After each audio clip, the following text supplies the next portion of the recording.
చెప్పారు.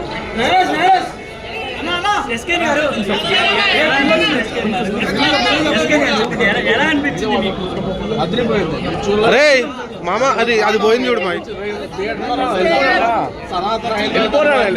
ముద్రించడానికి అప్పుడప్పుడు ఇలాంటి సినిమాలు వస్తుంటాయి. జై బాలయ్య.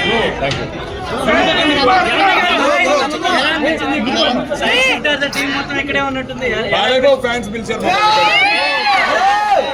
బాలయ్యబాబు సినిమా వస్తుందని చెప్పి ఒకటో తారీఖు బాలయ్యబాబు ఫ్యాన్స్ ఎలా అనిపించింది? ఇంటర్వ్యూ ఎలా అనిపించింది? ఇంటర్వ్యూ కదా సార్, పగిలిపోయిన సినిమా, ఇంకా వేరే మాటలు లేవు.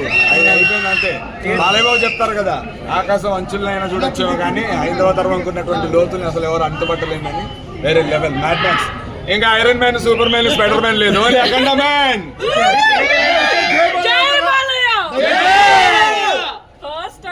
ఫ్యాన్స్ తో కలిసి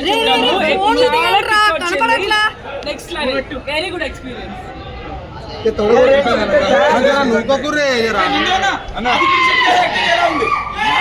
అసలు ఒక్క విషయం కాదన్న, ఈ సినిమా ఎక్స్పెక్టేషన్స్ ఎంత పెద్ద పగిలిపోయింది. బీజిఎం లో ఫైర్ రావాలి. తమన్ గారు కంగ్రాచులేషన్స్ మొత్తం ఎంటైర్ టీమ్ కంటే. మేము తప్పుకుని అసలు బాలయ్య బాబు సినిమాని ఇవాళ ఇలా ఎక్స్పీరియన్స్ చేయడం అనేది చాలా హ్యాపీగా. నా డేట్ బాలయ్య బాబు సినిమా నా ప్రీమియర్ కి రాగలిగాను చూడండి, నాకు చాలా థ్యాంక్ యూ అన్న. ప్రస్తుతం అయితే సైడ్ బాలయ్య బాబు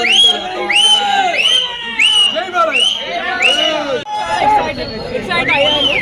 ఇది థియేటర్ ఎక్స్పీరియన్స్, మ్యూజిక్ అదిరిపోయింది. బాలయ్య బాబు అఖండ తాండవం నెక్స్ట్ లెవెల్ ఉంది. I'm really happy. Cinema block buster. Interval block ప్రతి సీన్ ఒక క్లైమాక్స్ లాగా ఉంది. Next level. Block buster 100% doubt లేదు. ప్లస్ ఏంటి మేడం సినిమాలో? ప్లస్ ఏంటి? బాలయ్యబాబు గారు మ్యూజిక్, బోయపాటి గారు అన్ని ప్లస్, మైనస్ ఏం లేదు. జాజికాయ సాంగ్ ఎలా అనిపించింది? గీతా గారు పాడారు కదా, అదిరిపోయింది. బ్లాక్ బస్టరా? 100% అండి. అదేం question, cinema blockbuster. So Coca Cola Pepsi Balayya Babu sexy చెప్పొచ్చు కదా. ఓకే, జై బాలయ్య.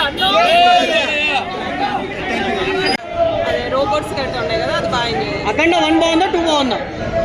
ఇది దాంది, అది బాగుంది ఇది బాగుంది అంటే ఏం చెప్తారు? అంటే దేశాలు దాటి వెళ్ళి ఒక చైనా దేశంతో యుద్ధం అంతా ఎలా అనిపించింది? Out of the box content కదా. అవుట్ ఆఫ్ ద బాక్స్ కాకపోయినా మాకు ఎక్కువగా బాలయ్య కనిపించారండి అంతే.